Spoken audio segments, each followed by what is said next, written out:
Hello friends, आज मैं लेकर आ गई हूँ एक बहुत ही अमेजिंग चाइनीज ड्रामा जिसके स्टार्ट में हम अपनी मेन लीड शीची को देखते हैं जो कि तलवारबाजी की प्रैक्टिस कर रही थी। शीची के फादर उसके सामने चेयर पर बैठे हुए थे और वो बहुत ही ज्यादा गुस्से में थे और वो कहते हैं तुम एक लड़की हो और सुबह से लेकर शाम तक तुम ये स्वर्ड से ही खेलती रहती हो। वक्त आ गया है, अब तुम्हें अपने फैमिली बिजनेस को संभालना चाहिए, अब तुम छोटी बच्ची नहीं हो। जिस पर शीची कहती है कि आप क्या चाहते हैं कि मैं सुबह से लेकर शाम तक आपके साथ माउंटेन से कूड़ा इकट्ठा करती रहूं? इस पर शीची के फादर थोड़ा सा गुस्से में आते हैं और खड़े होते हुए कहते हैं कि जो तुमने अब तक जिंदगी गुजारी है अपनी मर्जी से गुजारी है। जिस पर शीची सोचने लगती है कि ये बूढ़ा फिर से बातें करने लगा है।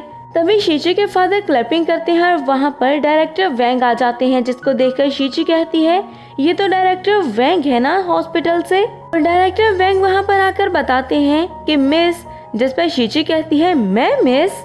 और डायरेक्टर वैंग बताते हैं कि जी, जो हॉस्पिटल है वो आपकी फैमिली का है, जो स्कूल यहाँ पर है वो आपकी फैमिली का है, यहाँ तक कि अम्यूजमेंट पार्क भी आपकी फैमिली का है। ये सुनकर शीची कहती है कि मैं तो इतनी बड़ी हो चुकी हूँ, आज तक मैं अपने घर से बाहर नहीं गई। ये सुनकर शीची के फादर स्माइल करने लगते हैं और तभी शीची गहरी सोच में चली जाती है। बहुत ज्यादा सोचने के बाद वो अपने फादर से बोलती है, डैड मुझे एक बात तो बताएं, हम यहाँ माउंटेन्स में आकर छुपे हुए हैं, क्या हमारे कोई दुश्मन है? शीची के फादर कहते हैं कि तुम दुश्मनों की बात कर रही हो, यहाँ आओ मेरे पास। और वो अपने फादर के पास जाती है। अब शीची के फादर उसे कुछ बुक्स और कुछ फाइल्स देते हैं और कहते हैं कि ये पकड़ो और इसे लेकर माउंटेन से नीचे जाओ और जाकर तुम जू तेंग से मिलो, जो कि एल्डेस्ट ग्रैंडसन है जू फैमिली का। वो जू तेंग की पिक्चर भी शीची को दे देते हैं और उसके बाद कहते हैं कि इसके फादर मेरे एनिमी थे। जिसके बाद वो अपना चेहरा दूसरी तरफ मोड़ लेते हैं और बड़े ही हीरो वाले स्टाइल में आगे चढ़ने लगते हैं और कहते हैं बहुत से चैलेंजेस हमने फेस किए हैं लेकिन बाद में हम फ्रेंड्स बन गए। लेकिन ये कहकर जैसे ही वो पीछे मुड़ते हैं तो देखते हैं शीची तो पीछे थी ही नहीं। और वो शीची को ढूंढते हैं जो कि भाग रही थी और कहती है मुझे पता चल गया है तुम्हारे बेटे का क्या नाम है, आज मैं अपने बाप के दुश्मनों को खत्म कर दूंगी। और शीची के फादर उसे आवाज देते हुए कहते हैं बेवकूफ लड़की, मेरी पूरी बात तो सुनती जाओ, मैं तुम्हारा फादर हूँ, मेरी बात भी नहीं सुनोगी तुम। कुछ ही देर में हम शीची को देखते हैं जो कि माउंटेन से नीचे चली जाती है और कहती है जू तेंग इतने बड़े घर में रहता है लेकिन मैं उसको देख कहाँ सकती हूँ, वो मुझे कहाँ मिलेगा। कुछ ही देर में उसके सामने से बहुत सारी गाड़ियाँ गुजरती हैं और फिर एक सर्वेंट आकर गाड़ी का दरवाजा खोलता है और लाइन में बहुत सारे सर्वेंट्स वहाँ पर आ जाते हैं और कहते हैं मिस्टर जू आ गए, मिस्टर जू आ गए। शीची चुप कर उसे देखने लगती है और कहती है क्या ये जू तेंग है? ये तो काफी ज्यादा हैंडसम है। अगर तुम मेरे हाथों में मरोगे जू तेंग तो ये तुम्हारे लिए बुरा नहीं होगा, बल्कि तो तुम्हारी किस्मत अच्छी होगी कि तुम मेरे हाथों में मरोगे। अब जू तेंग वहाँ से घर के अंदर जाने ही वाला होता है जब शीची उसे आवाज देती है और कहती है जू तेंग रुक जाओ। जू तेंग रुकता है और पीछे मुड़कर शीची की तरफ देखता है जब शीची अपनी स्वर्ड लेकर उसके करीब आती है और उसके करीब जाकर बोलती है बहुत लंबे वक्त से मैं तुम्हारा इंतजार कर रही थी। जू तेंग उसे हैरान होकर देखता है फिर कहता है तुम मेरा लंबे वक्त से इंतजार कर रही थी। अब शीची अपने फादर का दिया हुआ बॉक्स उसे देती है और कहती है इसे खोलो, तुम्हें सब कुछ पता चल जाएगा। क्योंकि शीची को तो यही लग रहा था कि उस बॉक्स के अंदर कुछ बहुत ही ज्यादा खतरनाक होगा। अब जू तेंग जैसे ही उस बॉक्स को देखता है तो वो कहता है एक मैरिज कॉन्ट्रैक्ट। और जू तेंग का मैनेजर उसके कान में बताने लगता है कि सर आपके फादर ने मरने से पहले आपके लिए आपकी वाइफ सेलेक्ट कर ली थी और मुझे ऐसा लगता है कि ये आपकी वाइफ ही है जो आपको ढूंढते हुए यहाँ पर आई हैं और ये कह रही हैं कि इतने सालों से आपको ढूंढ रही हैं। मुझे लगता है कि यहाँ पर ये मैरिज को कंप्लीट करने के लिए आई हैं सर। और तभी शीची कहती है क्या तुम्हें पता है मैं यहाँ पर किस लिए आई हूँ? और जू तेंग कहता है कि हाँ मैं जानता हूँ, हमारे पेरेंट्स ने जो एक एग्रीमेंट किया था तुम उसको पूरा करने के लिए आई हो, मुझे पता लग चुका है। लेकिन जो मेरे फादर ने प्रॉमिस किया था उसको ज्यादा सीरियस लेने की तुम्हें कोई जरूरत नहीं है। अब ये बात सुनकर तो शीची डायलॉग बोलने लगती है और कहती है क्या मतलब, क्यों जरूरत नहीं है? पता है जिंदगी में सबसे इम्पोर्टेंट चीज प्रॉमिस रखना है। आप अच्छे इंसान तब बनते हो जब आप अपने प्रॉमिस पूरे करते हो। और शीची अपने गोल्स को हमेशा पूरा करती है और जो उसका गोल हो उसे कभी भी पीछे नहीं हटती है। लेकिन तभी हम देखते हैं कि शीची के पेट से आवाजें आने लगती हैं जिस पर शीची तो थोड़ा सा हैरान होती है लेकिन जू तेंग हंसने लगता है और फिर कहता है मिस शीची मुझे लगता है कि आप काफी दूर से आई हैं और भागते हुए आप थक गई हैं, चलिए आप कुछ खा लें, उसके बाद आप मुझसे जो बातें करना चाहती हैं वो कर लीजिएगा। शीची कहती है बिल्कुल भी नहीं, अगर तुम भाग गए तो फिर मैं क्या करूंगी? और ये बात सुनकर जू तेंग सोचने लगता है कि क्या सच में ये इतनी ज्यादा सीरियस है मुझे शादी करने के लिए। अभी वो दोनों बातें कर ही रहे थे और दोनों गलत फहमी का शिकार ही थे कि वहाँ पर जू तेंग का एक दुश्मन श्याओ आ जाता है। श्याओ गुस्से से चीखते हुए कहता है, जू तेंग, तुम्हारी हिम्मत कैसे हुई मेरी कंपनी को बर्बाद करने की? मैं तुम्हें जान से मार दूंगा, अपनी आंखें बंद कर लो। अब वो जू तेंग की तरफ उस पर अटैक करने के लिए आता है, लेकिन जैसे ही वो जू तेंग के करीब पहुँचता है तो शीची उसे एक किक मारती है और उसे दूर फेंक देती है और फिर गुस्से से कहती है, तुम्हारी हिम्मत कैसे हुई मेरे लोगों को हाथ लगाने की? श्याओ तो उठकर फौरन ही वहाँ से भाग जाता है, लेकिन जू तेंग वो तो शीची को देखता ही रह जाता है। अब जू तेंग शीची से कहता है, तुमने मुझे प्रोटेक्ट किया, जिस पर शीची कहती है, जाहिर सी बात है मुझे तुम्हें प्रोटेक्ट तो करना ही था। अगर मैं तुम्हें प्रोटेक्ट ना करती तो वो तुम्हें पीटता और उसके बाद मुझे तुम्हारा ख्याल रखना पड़ता। आखिर हमारा एग्रीमेंट जो है। और जू तेंग सोचने लगता है कि ये लड़की मेरा बहुत ही ज्यादा ख्याल रखती है। और दूसरी तरफ शीची सोच रही थी कि तुम्हें तो सिर्फ मेरे हाथों में मरना है, मैं किसी और के हाथों में तुम्हें कैसे मरने दे सकती हूँ। और कुछ देर सोचने के बाद जू तेंग कहता है कि ठीक है, मैं एग्री हूँ। 10 दिन के अंदर मैं तुम्हें पिक करने के लिए आ जाऊंगा एक ग्रैंड सेरेमनी के साथ। शीची कहती है, फिर ठीक है, अब मैं डिनर करने जा सकती हूँ और जल्दी से घर के अंदर चली जाती है। और जू तेंग अपने मैनेजर ली को बताता है कि 10 दिन के अंदर मैं इससे शादी करने वाला हूँ, जिस पर मैनेजर भी बहुत ही ज्यादा खुश हो जाते हैं। इसके बाद हम शीची को देखते हैं जो कि बहुत ही स्टाइल से घर के अंदर चल के जाती है और फिर सारे घर को देखने लगती है और उसके पीछे ही जू तेंग भी घर के अंदर आता है। अब घर के अंदर आकर वो मेड से बोलता है कि शीची बहुत ही दूर से माउंटेन से चल कर आई है, इसको बहुत ही ज्यादा भूख भी लगी है, इसीलिए जल्दी से शेफ को बुलवाओ और बहुत ही मजे का खाना पकवाओ। और हाँ, डिनर में कोई भी प्रॉब्लम नहीं होनी चाहिए, शीची को सब कुछ पसंद आना चाहिए। जिस पर मेड कहती है कि जी सर, बिल्कुल ऐसा ही होगा और जू तेंग वहाँ से चला जाता है। जिसके बाद हम शीची को देखते हैं जो कि सोफे पर जाकर बैठ जाती है और कहती है, ये सोफा तो बहुत ही ज्यादा सॉफ्ट है। लेकिन हम उस मेड को देखते हैं जो कि शीची को देखते हुए कहती है कि तुम जंगली लड़की हो जो कि माउंटेन से आई हो, तुमसे तो बात करना भी फजूल है। तुम्हें लगता है कि ये सोफा तुम्हारे लिए बनवाया गया है? तुम्हें इसकी कीमत का भी पता है? इसकी कीमत 500,000 युआन है, क्या तुम पे कर सकती हो? जिस पर शीची कहती है कि मैं पे कर दूंगी, कोई प्रॉब्लम है? लेकिन तुम होती कौन हो मुझसे पैसे मांगने वाली? अब तो मैं तुम्हें पे नहीं करूंगी। और वो मेड गुस्से में आ जाती है और कहती है, तुम्हारी हिम्मत कैसे हुई मुझसे ऐसे बात करने की? मैं तुम्हें बोल रही हूँ ना कि ये बहुत ही ज्यादा कीमती सोफा है, तो इससे उठ जाओ। तुम्हें जरा भी तमीज नहीं है, तुम्हें नहीं पता है कहाँ पर बैठना है और कहाँ पर नहीं। तुम एक भिखारी हो, फौरन से खड़ी हो जाओ वरना मैं तुम्हारे साथ बहुत ही ज्यादा बुरा करूंगी। तभी हम शीची को देखते हैं जो कि उस मेड का हाथ पकड़ लेती है और उसका हाथ पूरी तरह से मरोड़ते हुए कहती है, मैं तुम्हारी सोच से भी ज्यादा बुरी हूँ, इसीलिए मुझसे पंगा लेने की कोशिश मत करना। अब शीची उस मेड को धक्का देती है। जब मेड दोबारा से शीची की तरफ मुड़ती है और कहती है, तुम्हारी इतनी हिम्मत कैसे हुई? तुमने मुझे धक्का दिया, मैं तुम्हें बोल रही हूँ ना कि यहाँ से उठो। और वो मेड लियो दोबारा से शीची की तरफ उसे मारने के लिए आती है, लेकिन इतने में जू तेंग वहाँ पर आ जाता है। वो लियो का हाथ पकड़ता है और कहता है, मैं तुम्हारे जैसे किसी भी सर्वेंट को डिजर्व नहीं करता हूँ और मैं अपने घर में तुम जैसे सर्वेंट्स बिल्कुल भी नहीं रखूंगा। मैंने तुम्हें ऑर्डर दिया था कि तुम शेफ से बोलकर खाना पकवाओ और तुम इसे टॉर्चर करने की कोशिश कर रही हो। अब वो गार्ड्स को बुलवाता है और कहता है, इस मेड को यहाँ से ले जाओ और ये दोबारा मुझे कभी नजर मत आए। और उसकी बात सुनते हुए सारे गार्ड्स उस मेड को पकड़कर वहाँ से ले जाते हैं। अब जू तेंग शीची को एक गिफ्ट देता है, जिसके बाद कहता है कि आने वाले दिन हमारे लिए बहुत ही ज्यादा इम्पोर्टेंट है, तो मैं चाहता हूँ कि तुम अच्छी कंडीशन में रहो। शीची हाँ में सर हिलाती है और जू तेंग के पास है। जैसे ही गुजरने ही वाली होती है कि वो नीचे सोफे पर गिर जाती है जू तेंग के साथ। अब वो गिरते हुए जू तेंग को हाथ लगाती है और कहती है, अरे तुम्हारी तो बहुत ही प्यारी मसल्स हैं। जू तेंग जल्दी से पीछे हट जाता है और तभी शीची कहती है, तुम्हारे साथ फाइट करने में तो मजा आएगा। ये बात सुनकर जू तेंग थोड़ा सा हैरान होता है और कहता है, फाइट? और शीची कहती है, हाँ, 10 दिन बाद हमने अपना प्रॉमिस पूरा करना है ना।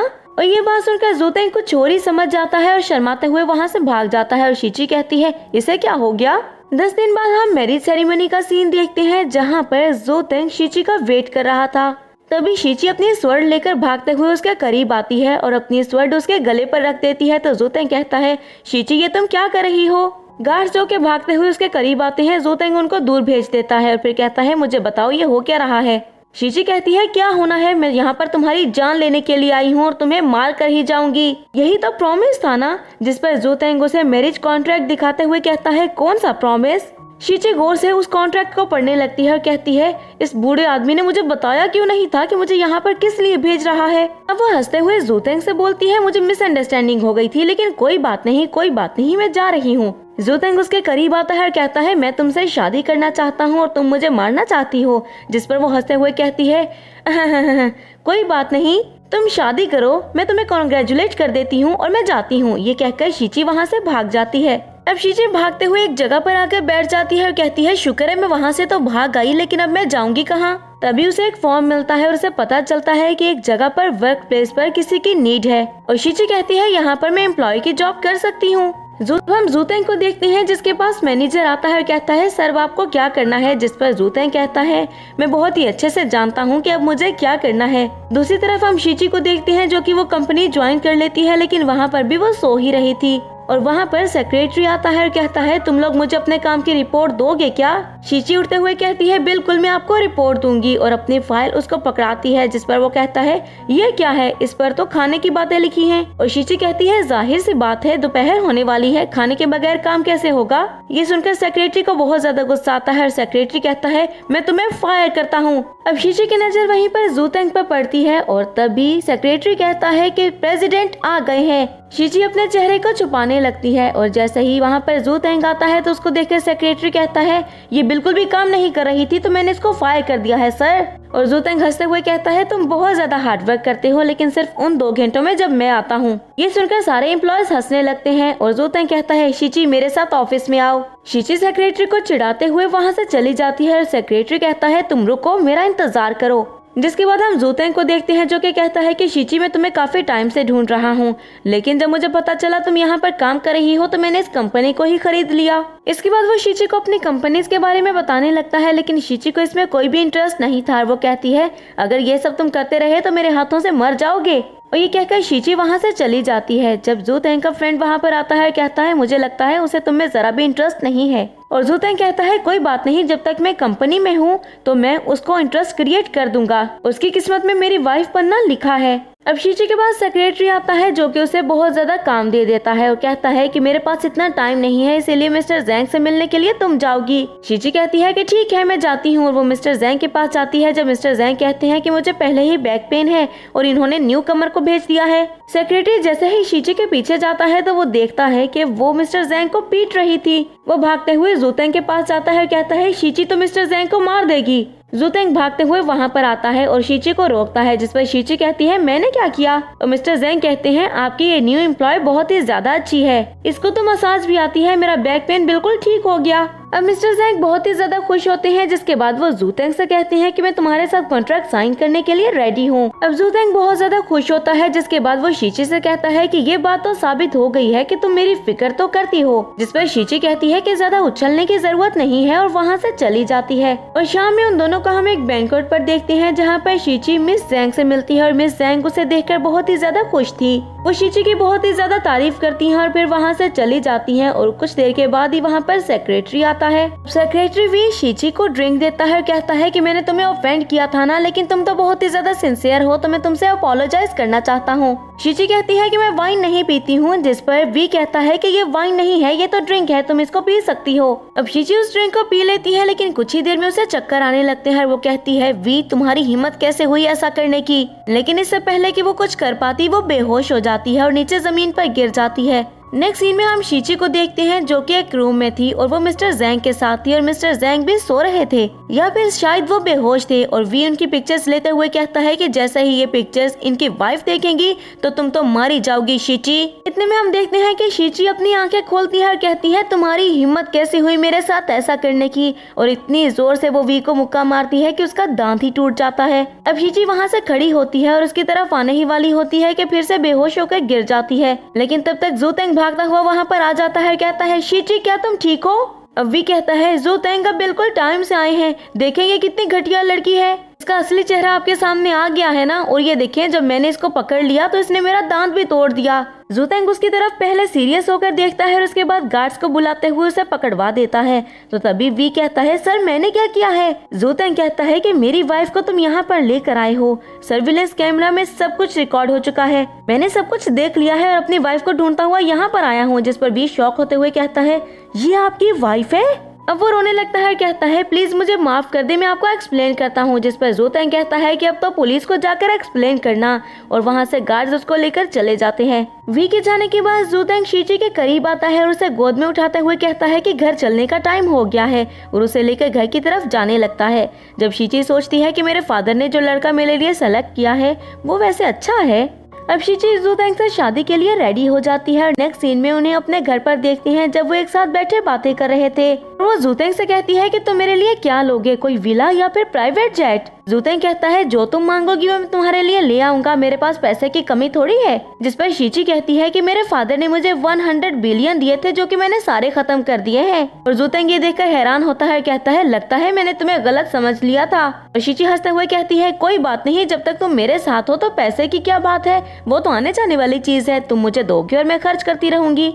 नेक्स्ट मॉर्निंग वो हाथों में हाथ डाले कंपनी में जाते हैं, लेकिन सामने एम्प्लॉयज को देखकर फौरन ही साइड पर हो जाते हैं। अब शीची अपनी चेयर पर जाकर बैठती है जहाँ पर उसके फ्रेंड उसके बैग को देखते हुए कहती है अरे वाह ये तो बहुत ही ज्यादा प्यारा है। लेकिन तभी हम देखते हैं कि मिस सू वहाँ पर आ जाती है और वहाँ पर आते हुए कहती हैं कि ये तो कुछ भी नहीं है, ये मेरा नेकलेस देखो 50,000 युआन का है, लेकिन ये बहुत ही ज्यादा सस्ता है। लेकिन तुम दोनों चुप क्यों हो, क्या तुम्हें लगता है कि ये बहुत ही ज्यादा महंगा है? मुझे सस्ता लग रहा है। हाँ मुझे तो सस्ता लगेगा, मेरा हस्बैंड यहाँ का बॉस जो है। तभी शीची कहती है कि तुम ठीक कह रही हो, ये वाकई में बहुत ज्यादा सस्ता है। ये सुनकर सू कहती है तुम्हारी हिम्मत कैसे हुई ये बोलने की, तुम तो अपने मंथ में 50,000 युआन भी नहीं कमा सकोगी। मुझे बताओ तुम्हारे पास ऐसा क्या है जो तुम मेरे नेकलेस को सस्ता बोल रही हो। इतने में जियांग शीची की तरफ देखते हुए कहती है कि ये तुम्हारा ब्रेसलेट कितना प्यारा है शीची। और शीची बताती है कि ये 1 बिलियन का है, ज्यादा महंगा नहीं है। और सू ये देखकर जेलस हो जाती है और चेयर पर बैठते हुए कहती है शीची तुम मुझसे ज्यादा रिच हो, तुम मेरा इंतजार करो, देखना मैं क्या करती हूँ। अब ऑफ टाइमिंग में हम शीची को देखते हैं जो कि अपने फ्रेंड्स के साथ बाहर जा रही थी, लेकिन तभी उसके पीछे सू आ जाती है और कहती है ओ बेचारी के पास गाड़ी भी नहीं है, ये देखो मेरे पास तो कितनी प्यारी गाड़ी है। लेकिन कोई बात नहीं, सबकी किस्मत सेम थोड़ी होती है। जिस पर शीची कहती है ओ तुम्हारे पास 4 लोगों के बैठने के लिए जगह है, लेकिन मेरे पास तो सिर्फ 2 लोगों के बैठने के लिए है। अब वो अपनी गाड़ी को अनलॉक करती है और ये देखकर तो सब हैरान ही रह जाती हैं और शीची के फ्रेंड्स तो उसकी तारीफ करने लगती हैं। वो कहती है तुमने लोन लिया होगा ना, वरना तो तुम इसके पैसे भी पे नहीं कर सकती हो, इतना बड़ा घर तुम अफोर्ड कर ही नहीं सकती। लेकिन मुझे तो ये फिक्र हो रही है कि ये लोन तुम चुकाओगी कैसे, अगर तुम लोन ना चुका पाई तो सोचो तुम्हारा क्या होगा। जिस पर शीची कहती है ओ ये तो सोचने वाली बात है। जिसके बाद जाकर सोफे पर बैठ जाती है और कहती है ये घर मेरा है, इसका कोई भी लोन नहीं है। अब सू अब उसकी बात पर अभी भी यकीन नहीं कर रही थी और कहती है मैं मान ही नहीं सकती हूँ, मैं तुमसे ज्यादा रिच हूँ, तुम ये मान लो। जिसके बाद हम सू को देखते हैं जो कि कहती है कि मेरे घर पर तो इतना प्यारा आर्ट वर्क है, क्या तुम्हारे घर पर कोई भी आर्ट नहीं है। जिस पर शीची कहती है ओ मुझे आर्ट के बारे में ज्यादा नहीं पता है, लेकिन तुम यहाँ पर पड़े हुए यूटेंसिल्स और वेस्ट को देख सकती हो। जियांग जल्दी से उठाकर देखने लगती है और कहती है ये तो बहुत ही ज्यादा प्यारा है। जब सू उसके करीब जाती है और कहती है जरा मुझे दिखाओ, और जल्दी से लेकर उसको तोड़ देती है। शीची तो देखकर शौक ही रह जाती है कि ये तुमने क्या किया। जिस पर सू कहती है कि देखो ऑक्शन में मैंने सेम ऐसा ही खरीदा था 5 मिलियन का, ये फेक है। जिस पर शीची सोचने लगती है कि इसकी कीमत भी 5 मिलियन है, इसमें ऐसा क्या है। और तभी सू दूसरा भी उठाकर तोड़ने ही वाली होती है जब शीची कहती है रुको रुको रुको रुको ये मत तोड़ना, लेकिन सू उसको भी तोड़ देती है। और शीची कहती है बेटा अब तो तेरी जिंदगी खत्म हो चुकी है, अब मैं तुझे क्या ही कह सकती हूँ। जिस पर सू कहती है तुम मुझे बद्दुआ दे रही हो, तुम्हारी इतनी हिम्मत कि तुम मुझे बद्दुआ दो। अब सू और ज्यादा गुस्से में आ जाती है और वहाँ पर पड़े हुए सारे वे से तोड़ देती है। इतने में हम देखते हैं कि वहाँ पर जू तेंग मिस्टर सू के साथ आ जाता है और कहता है कि किसकी इतनी हिम्मत हुई कि वो मेरे घर की चीजों को तोड़े। और उसे देखकर तो सू की जान ही निकल जाती है। और जू तेंग के पीछे जैसे ही अपने हस्बैंड को देखती है तो और ज्यादा शौक रह जाती है जब मिस्टर सू आकर उसे थप्पड़ मारते हैं और कहते हैं तुम्हारी हिम्मत कैसे हुई जू तेंग के घर पर बैठकर उसके घर की चीजों को तोड़ने की। जिस पर सू कहती है मैंने कुछ नहीं किया, मैंने कुछ भी नहीं किया, सच में ये सब कुछ इस शीची का कसूर है, इसकी वजह से ये सब कुछ हुआ है, ये मुझसे झूठ बोल रही थी, तुम इसको पनिश करो। जिस पर जू तेंग कहता है कि मेरी वाइफ झूठ नहीं बोलती है, ये इसका ही घर है। और ये बात सुनकर तो सू शौक ही रह जाती है और कहती है इसका मतलब है जितनी भी चीजें मैंने तोड़ी हैं वो रियल थी। और मिस्टर सू कहते हैं कि मैं तुम्हें अभी डाइवोर्स दे रहा हूँ, मेरा तुमसे कोई रिलेशन नहीं है और ये जो सारे पैसे हैं ना, इसकी कंपनसेशन तुम पे करोगी, मैं पे नहीं करूंगा। ये कहकर मिस्टर सू वहाँ से चले जाते हैं और मिस सू उन्हें बुलाती ही रह जाती है, लेकिन वो नहीं सुनते हैं। अब सू भी वहाँ से भागकर अपने हस्बैंड के पीछे जाने लगती है जब शीची उसका रास्ता रोकती है और कैलकुलेट करके बताती है कि तुम्हें 36 मिलियन देने हैं, मुझे बताओ तुम कैसे पे करोगी। और सू वहीं पर बैठकर रोने लगती है और कहती है मैं बर्बाद हो गई हूँ। नेक्स्ट सीन में हम जूतेंग को देखते हैं जो कि शीची के पास आता है और कहता है कि मेरी मदर तुमसे मिलने के लिए आ रही हैं क्योंकि वो अपनी डॉटर इन लॉ से मिलना चाहती थी। शीची जल्दी से खुश होकर उठती है और कहती है इसका मतलब है मुझे उनको गिफ्ट देना चाहिए और जल्दी से वहाँ पर 5 मिलियन लाकर रख देती है। और जूतेंग कहता है कि ये क्या है, पैसे?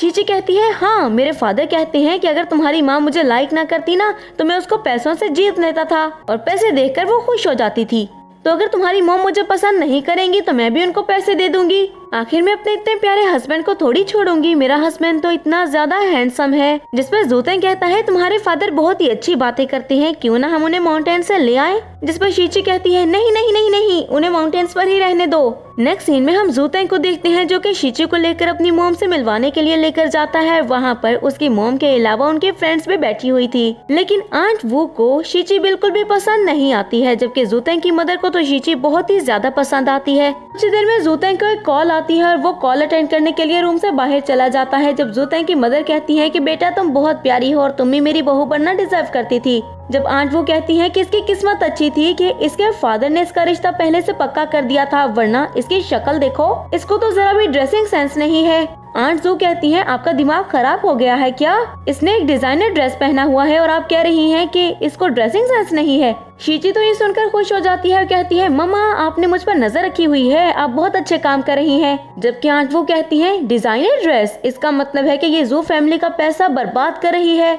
आंट जू कहती हैं कि ये हमारी फैमिली की बहू है और इसको कैसे ट्रीट करना है ये हम अच्छे से जानते हैं, इसलिए आपको फिक्र करने की बिल्कुल भी कोई जरूरत नहीं है। जिस पर आंट वो काफी ज्यादा जेलस हो जाती हैं, जिसके बाद वो शीची से कहती हैं कि देखो तुम्हारी मदर इन लॉ तुम्हें कितनी अच्छे से ट्रीट करती हैं, लेकिन तुम तो एक हिपोक्रेट हो, तुम इनके लिए कुछ लेकर भी नहीं आई हो। तो शीची कहती है क्यों नहीं लेकर आई हूँ, मैं इनके लिए गिफ्ट लेकर आई हूँ। और फिर वो आंट जू को गिफ्ट देती है। आंट जू वो गिफ्ट देकर बहुत ही ज्यादा खुश हो जाती है। जिसके बाद आंट वो कहती है कि इतना भी कोई बड़ा गिफ्ट नहीं है ये। जब शीची कहती है मैं एक और गिफ्ट लेकर आई हूँ आपके लिए आंटी, और फिर वो आंट जू को एक चेक देती है और कहती है ये ब्लैंक चेक है, आप जितना चाहे इसमें फिल कर सकती हैं। और ये देखकर आंट वो कहती है कि ये आपसे झूठ बोल रही है, मैंने इसके बारे में पता लगाया है, इसका कोई बैकग्राउंड नहीं है और ये पुअर फैमिली से बिलोंग करती है। आप इससे जरा पूछें कि इसके पास इतना सारा पैसा कैसे आया, ये हमारी जू फैमिली में शादी करना डिजर्व नहीं करती थी। इतने में जूतेंग वहाँ पर आ जाता है और कहता है कि इसकी आपको फिक्र करने की जरूरत नहीं है कि ये क्या डिजर्व करती है और क्या नहीं। और जूतेंग के आते ही शीची उसे हक कर लेती है और उसे इमोशनल करने लगती है और खुद भी इमोशनल ड्रामा स्टार्ट कर देती है।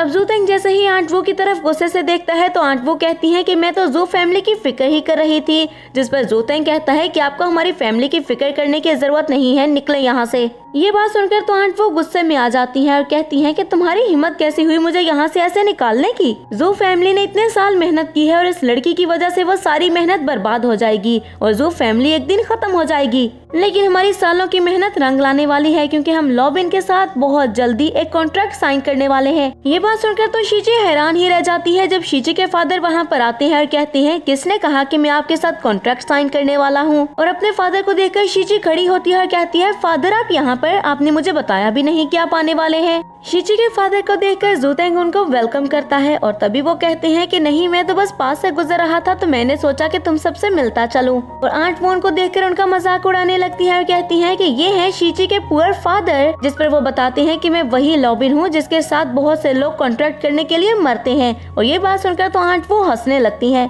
अब आंट वो कहती है कि ये लड़की कह रही थी कि ये बहुत ही ज्यादा रिच है और अब आप आकर कह रही हैं कि आप बहुत ही ज्यादा रिच हैं। मैं कोई पागल होंगी जो आपकी बातों पर यकीन कर लूंगी। इतने में उन्हें अपने हस्बैंड की कॉल आती है जो कि उनसे कहते हैं ये तुमने किसको ऑफेंड कर दिया है, हमारा सारे का सारा बिजनेस ब्लॉक हो गया है। और ये बात सुनकर तो आंट वो की हवाइयां ही उड़ जाती हैं और वो शीची के फादर की तरफ देखते हुए कहती हैं आप सच में रिच हैं। अब शीची के फादर बहुत ही ज्यादा गुस्से में आ जाते हैं और कहते हैं कि मैंने तो सोचा था कि मेरी वाइफ की आप रिलेटिव है, इसीलिए मैं आपके साथ बिजनेस कर रहा था और काम कर रहा था कि चलो मेरी वाइफ के रिलेटिव तो हैं, लेकिन मैंने कभी सोचा भी नहीं था कि मेरी बेटी के साथ आप ऐसे बिहेव करेंगी और उसको टॉर्चर करने की कोशिश करेंगी। आपकी हिम्मत भी कैसे हुई मेरी बेटी के साथ ये सब कुछ करने की। अब आज वो भागते हुए शीची के पास जाती है और उसका हाथ पकड़ते हुए कहती है, ही हम तो फैमिली है ना। तुम्हें तो पता है बेटा, मैं तो मजाक कर रही थी, मुझे तो मजाक करने की आदत है ना।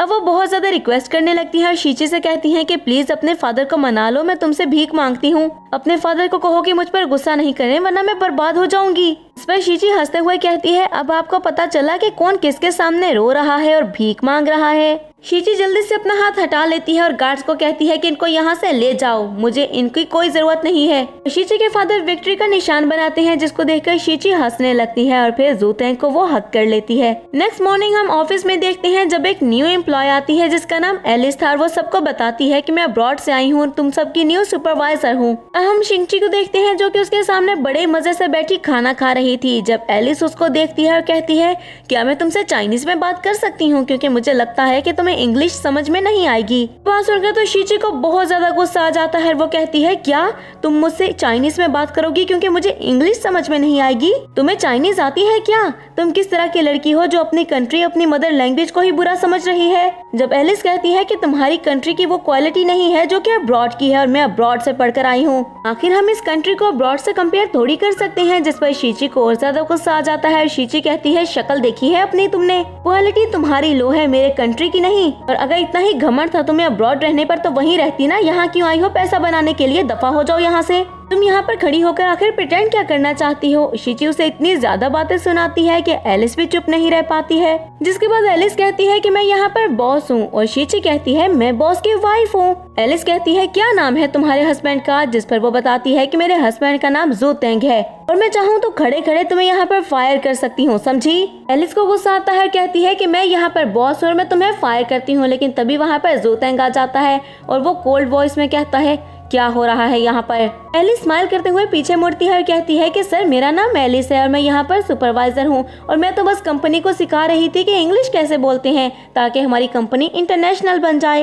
लेकिन ये लड़की तो मेरी बात सुन ही नहीं रही है और मुझसे बहस किए जा रही है। जिस पर जू तेंग कहता है कि तुम्हें इंटरनेशनल बनने के लिए इंग्लिश बोलने की जरूरत है। यही शो करता है कि तुम कितनी बुरी हो और कितनी ज्यादा पुअर हो। हमारी चाइनीज कंपनी है और हमें इंग्लिश बोलने की कोई जरूरत नहीं है, हमारी कंपनी में चाइनीज ही बोली जाएगी। जिस पर एलिस स्माइल करती है और कहती है, जी सर, बिल्कुल ऐसा ही होगा, जैसा आप कहेंगे बिल्कुल वैसा ही होगा। अब जू तेंग तो वहाँ से चला जाता है। जिसके बाद शीची कहती है कि मैं उम्मीद करती हूँ कि तुम्हें सुकून तो आ गया होगा। वैसे तुम्हें एक एडवाइस देना चाहती हूँ, राइस को कभी सी वाटर में नहीं भिगोते हैं क्योंकि वो नमकीन होता है और अगर यहाँ पर तुम ज्यादा ओवर एफिशिएंट बनने की कोशिश करोगी ना तो जल जाओगी। अब मैं जा रही हूँ खाना खाने के लिए क्योंकि मुझे बहुत ही ज्यादा भूख लगी है। सीन में हम शीची को कैफेटेरिया में देखते हैं जहाँ पर वो बैठी बड़े मजे से लंच कर रही थी और तभी वहाँ पर एलिस आ जाती है और वो अपना लंच करते हुए कहती है कि मेरे लंच से जेलस होने की जरूरत नहीं है, मैंने अब्रॉड 2 साल यही खाया है। और शीची उसे देखते हुए कहती है, ड्राई ब्रेड और उसके ऊपर ड्राई बटर,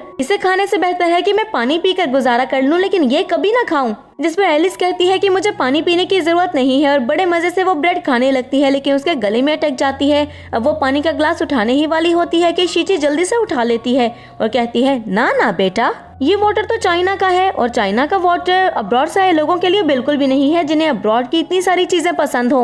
अब एलिस कहती है कि अगर तुम मुझसे जीतना चाहती हो तो इंतजार करो, देखना मैं तुम्हारे साथ क्या करती हूँ। अब लंच ब्रेक के बाद वो सब ऑफिस में वापस जाते हैं जहाँ पर एलिस को जू तेंग एक प्रोजेक्ट देता है और कहता है कि इसको तुम लीड करोगी। जब जू तेंग कहती है कि हाँ मैं ही कर सकती हूँ, वरना शीची को तो इंग्लिश भी नहीं आती है, वो ये प्रोजेक्ट कैसे हैंडल करेगी। जिस पर शीची कहती है कि तुम्हें किसने कहा कि मैं ये प्रोजेक्ट हैंडल नहीं कर सकती हूँ और एलिस सोचने लगती है कि मैं तुम्हें क्लाइंट के सामने एम्बेरस करना चाहती हूँ। जब तुम उससे बात भी नहीं कर पाओगी तो देखना तुम्हारा क्या हाल होगा। अब वो दोनों कंपनी से बाहर आ जाती हैं और एलिस फिर से उसको यही बोलती है कि देखना जैसे ही क्लाइंट को ये पता चलेगा कि तुम्हें इंग्लिश नहीं आती है तो वो तुम्हें निकाल देगा। जिस पर शीची कहती है कि तुम मुझ पर भौंक रही हो जो पूरी जिंदगी खुद अब्रॉड गई है, क्लाइंट आएंगे तो उनको मैं खुद ही संभाल लूंगी। और कुछ ही देर में वहाँ पर क्लाइंट वैन आ जाती है। शीची जल्दी से आगे जाती है और वैन से जाकर गले मिलते हुए कहती है, कैसी हैं आप? ये देखकर एलिस कहती है कि तुम मुझसे चाइनीज में बात कर सकती हो लेकिन इनसे नहीं, इनको चाइनीज कैसे आती होगी। लेकिन हम देखते हैं कि वैन चाइनीज में ही बात कर रही थी और फिर वो शीची से कहती है, तुम नॉर्दर्न से हो, तुम बहुत ही ज्यादा प्यारी हो। और वो दोबारा से शीची को हक कर लेती है। एलिस सोचने लगती है कि ये दोनों किसके बारे में बात कर रही हैं। एलिस को तो कुछ भी समझ में नहीं आ रहा था कि ये सब कुछ हो क्या रहा है। तभी शीची कहती है कि अभी मैं कार बुलवाती हूँ, लेकिन उसे कॉल आती है और उसे बताया जाता कहता है कि उसकी कार कैंसिल हो गई है, जिस पर एलिस कहती है देखा ये किसी काम की नहीं है। लेकिन शीची एक कॉल करती है और कहती है जल्दी से यहाँ पर कार लेकर आओ। हम देखते हैं कि वो एक रिक्शा था। वैन उसे देखकर खुश हो जाती है और कहती है कि ये किस तरह की गाड़ी है, मैंने यूनाइटेड स्टेट्स में ऐसी गाड़ी नहीं देखी है।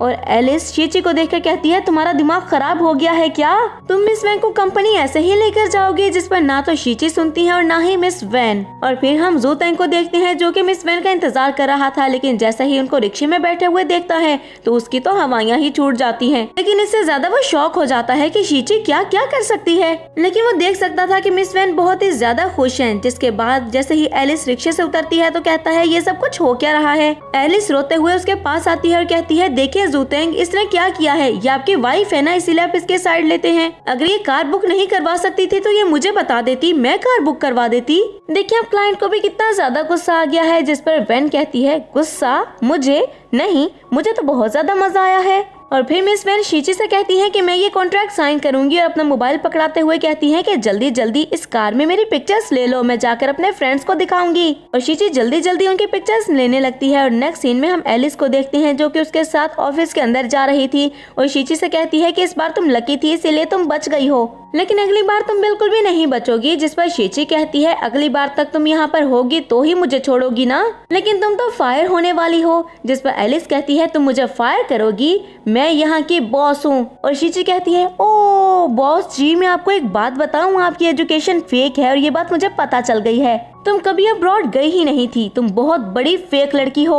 ये बात सुनते ही एलिस के चेहरे का रंग उड़ जाता है और वो आसपास देखते हुए कहती है तुमने मुझे इन्वेस्टिगेट किया है। शीची कहती है मुझे करना ही पड़ा, जो तुम्हारी हरकतें थी तुम ही तो मुझे एक्सपोज करने पर तुली हुई थी, तो मैंने सोचा क्यों ना तुम्हारे बारे में भी थोड़ी सी इन्फॉर्मेशन इकट्ठी कर लूं। और मजे की बात पता है क्या है, जो सच में इंटरनेशनल स्टूडेंट्स होते हैं ना, वो तुम्हारी तरह नैरो माइंडेड नहीं होते हैं और तुम्हारी तरह बचकाना हरकतें तो वो बिल्कुल भी नहीं करते हैं, वो मैच्योर होते हैं। अब एलिस स्माइल करती है और कहती है कोई बात नहीं, तुम्हें पता तो चल गया है, लेकिन तुम इसको प्रूफ कैसे करोगी, क्या तुम्हारे पास कोई एविडेंस है।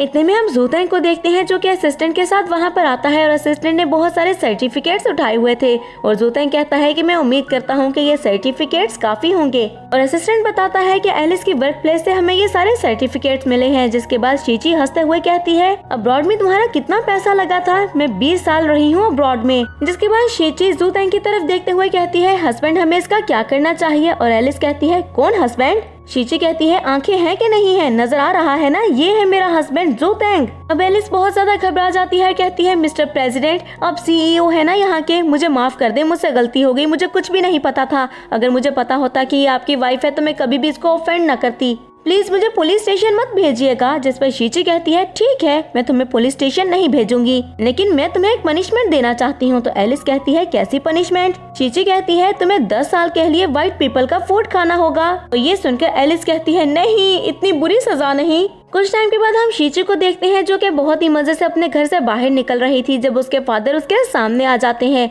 और कहते हैं शीची मुझे बताओ अपने बिजनेस को तुम टेक ओवर कब करोगी, आखिर कितनी देर हमें वेट करना होगा बेटा तुम्हारे लिए, हमेशा तुम खेलती ही रहती हो, तुम अब कोई छोटी बच्ची तो नहीं हो। जिस पर शीची कहती है फादर मैं ये सब आपके लिए ही कर रही हूँ, देखिए आपने इतनी ज्यादा मेहनत की और इतना ज्यादा पैसा कमा लिया, अगर अब मैं आपकी तरह इतनी ज्यादा मेहनत करूंगी ना तो हमारी आने वाली जनरेशन बहुत ज्यादा लेजी होगी, वो कोई काम नहीं करेगी और फिर आपने जो कुछ कमाया है वो सब वो खो देगी, इसीलिए तो मैं काम नहीं कर रही हूँ ताकि आपकी जनरेशन लेजी ना हो और वो हार्ड वर्क करे। जिस पर शीची के फादर कहते हैं कि अगर तुम रोज पैसे जलाओ भी तब भी ये पैसे खत्म नहीं होने वाले हैं जो तुम बातें किए जा रही हो। शीची वहाँ से भागने की कोशिश करती है लेकिन उसके फादर उसको भागने नहीं देते हैं। फिर स्माइल करते हुए शीची की तरफ देखते हैं जब शीची कहती है ठीक है मैं बिजनेस संभालने के लिए रेडी हूँ। ये बात सुनकर उसके फादर बहुत ज्यादा खुश हो जाते हैं कि इतने में वहाँ पर सर्वेंट आता है और बताता है कि मिस्टर जियो अपनी बेटी के साथ वहाँ पर आए हैं और वो आपसे मिलना चाहते हैं। तो शीची के फादर वहाँ से चले जाते हैं और जाकर मिस्टर जियो से मिलते हैं। जब मिस्टर जियो कहते हैं कि हमें आपकी हेल्प की जरूरत है, शीची के फादर कहते हैं कि मैं तो रिटायर हो चुका हूँ, इसीलिए हेल्प लेने के लिए दोबारा मेरे पास मत आना।